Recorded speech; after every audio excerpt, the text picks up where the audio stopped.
Good afternoon. I am Benita Buckner, an undergraduate in General Studies at Indiana University East Online, and I'm here to share with you a synopsis of my capstone presentation, Sustainability in Context, the Resilient Response of Home Gardening in Communities of Color. Since the Brundtland Commission's report on sustainable development, there have been suggested revisions to the United Nations Sustainability Goals program. As most of us are aware, there are three pillars of sustainability: economic, environmental, and social relations. In 2013, discourse emerged about a fourth pillar of the sustainability model, which is most often referred to as cultural sustainability or CS. There have been widespread attempts to define CS. The basis for the reasonings for a fourth pillar, as opposed to an umbrella to social relations, is that culture is aligned with each pillar that has its own unique identifiers to economic, environment, and social sustainability. Some ways CS has been linked are with cultural tourism, economics, and through knowledge systems, with use of their environment in ecological ways, such as the craft of bark cloth making, using trees to weave fabrics for residential and commercial use. But how does food, something everybody needs to live, affect cultural sustainability? My proposal has a global and local vantage point. First, the secondary research studies I've encountered for reference: a community gardening for the indigenous community with Wyoming University, grant funded by the National Institutes of Health. The second one, perceptions of school-based kitchen programs in low-income African American communities with Tulane University, funded by the Centers for Disease Control and Prevention.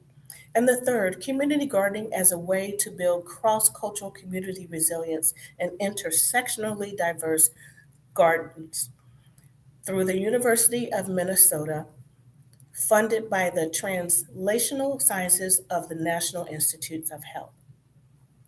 These three findings each prove access to cultural food is the basis for physical, mental, spiritual, and emotional well being, which fosters development of the individual, family, and community's culture, especially for my vested interest, the African American culture.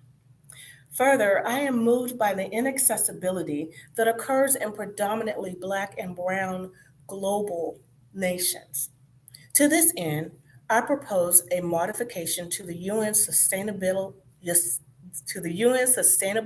Development Goals to include culturally accessible foods to answer the needs of regional, faith-based, and ancestral/ritual celebrations of food as health for the multiple nations of color, otherwise identified as minoritized communities.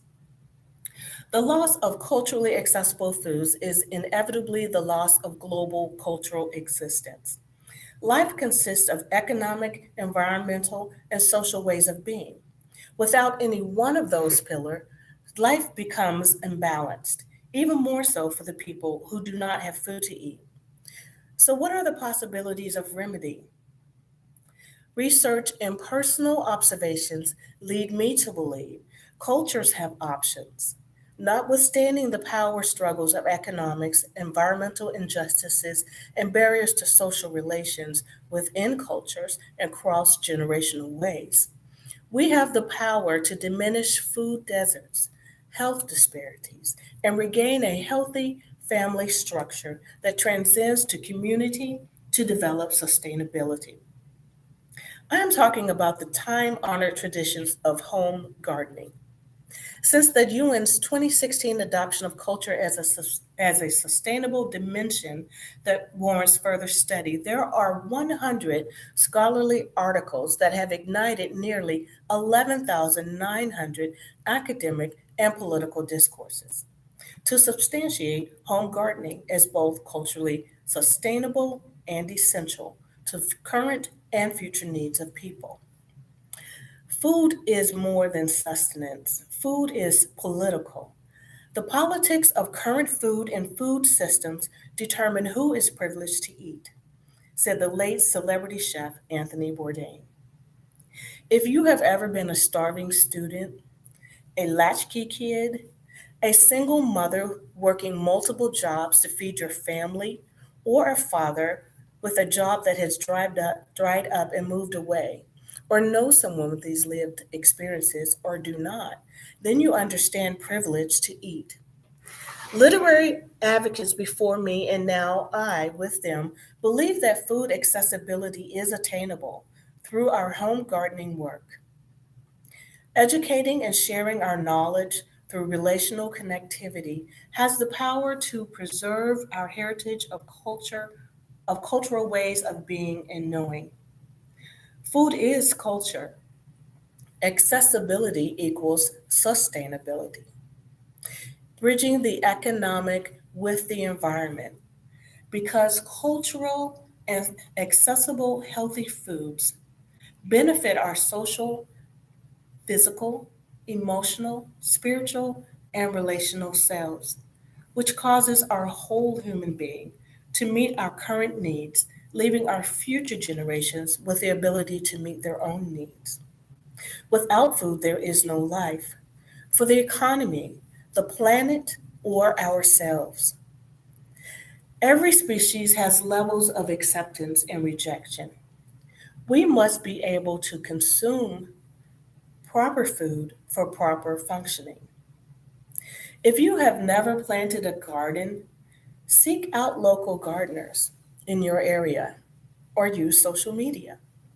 There is a Back to Basics Kojic Garden community on Facebook for home garden enthusiasts like myself. Some communities have access to garden plots, which provide wonderful opportunities for community engagement.